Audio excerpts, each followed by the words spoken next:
The observation deck of the Covenant's edge hummed, with the low thrum of quantum drives maintaining position at the edge of Vorath space. Daniel Cross stood before the reinforced viewport, his reflection ghosting across the stars beyond. Behind him, holographic tactical displays painted the air in shades of amber and crimson. "They're not responding to our final transmission," Orla Chen said, her voice cutting through the tension. The communications officer's fingers danced across her neural interface, synaptic commands flowing faster than speech. "The Vorath battle fleet is holding position at the Kepler Nexus. 47 dreadnoughts, maybe 300 support vessels." Daniel didn't turn from the window. Out there, invisible to the naked eye but burning bright on sensor arrays, the Vorath Empire had assembled the largest military force humanity had encountered in 2 centuries of interstellar expansion. The aliens were insectoid in nature, their chitinous forms designed by evolution for conquest. They had swept through 12 star systems in as many months, leaving scorched worlds and shattered civilizations in their wake. Now they had demanded humanity's surrender. "How long since our warning?" Daniel asked.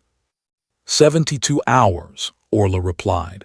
She moved to stand beside him, her reflection joining his in the viewport. "They've had time to translate it, understand it, and laugh at it." The warning had been simple, delivered in 43 languages including the Vorath's own clicking dialect. "Withdraw from human space. This is your only opportunity. We do not wish for war, but we will not tolerate aggression."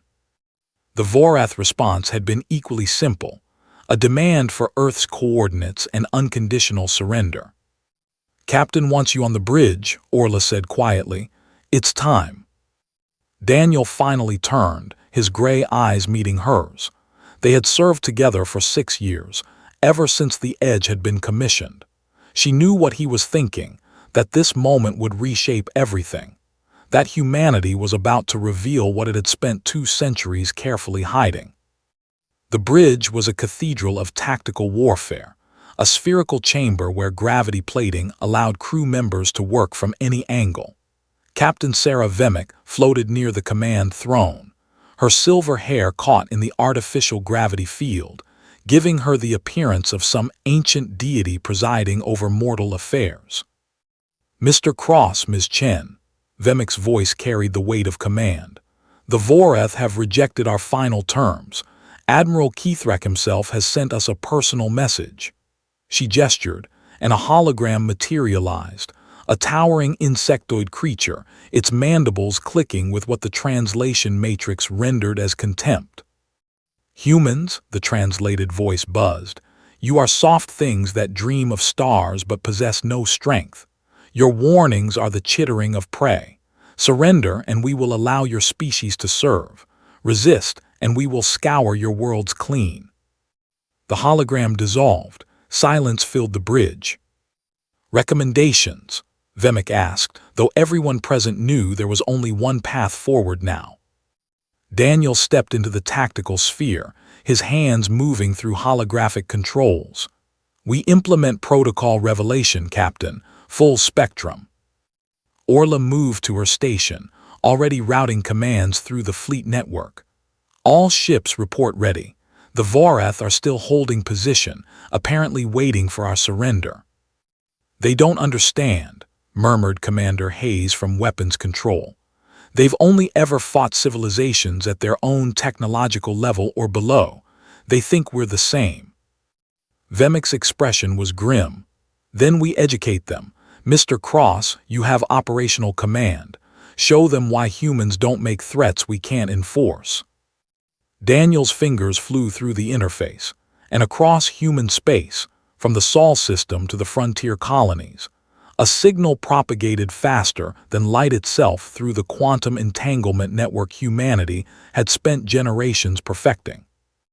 Every human ship, every station, every orbital platform received the same simple command: unmask. "Initiating protocol revelation," Daniel announced. "Stealth systems disengaging across all human assets." What happened next would have seemed like magic to the Vorath, but it was pure physics, carefully manipulated, Ingeniously applied. Space around the Vorath fleet began to shimmer. Then it tore open. Not literally, but the effect was similar. What the Vorath had perceived as empty space revealed itself to be anything but. Hundreds of human vessels appeared, winking into existence like stars at dusk.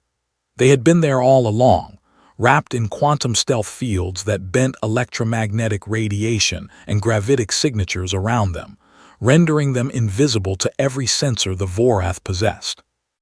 The Covenant's edge was no longer alone. The entire human fleet, built not for conquest but for defense, designed not to project power but to protect what was theirs, materialized like ghosts becoming solid. Vorath fleet is in complete disarray, Orla reported, her voice tight with professional focus despite the magnitude of the moment. They're reading over 2,000 human ships. They're trying to reorganize. Communications from Admiral Keithrak, another officer called out. He's demanding to know. Open a channel, Vemick ordered. All frequencies. I want every Vorath in this sector to hear this. The channel opened with a click. Vemick's voice went out across the void, calm and absolute. Admiral Keithrak, we warned you. We gave you 72 hours to withdraw. You chose to interpret our restraint as weakness. This is humanity's first lesson to the Vorath Empire. We do not bluff. Daniel's hands moved through tactical displays. Target acquisition complete. All Vorath vessels locked. The human fleet adjusted position with mathematical precision, each ship moving to optimize firing solutions. The Vorath, for all their military might, had never developed artificial intelligence to the degree humanity had, not because they couldn't, but because their culture valued individual glory in combat. It made them fierce warriors but predictable tacticians. Humanity had no such constraints. Every ship in the fleet was coordinated by a distributed intelligence network, each vessel a neuron in a vast tactical brain that could process battlefield dynamics faster than any biological mind. Second lesson, Vemick continued. Human technology is not primitive, it is patient.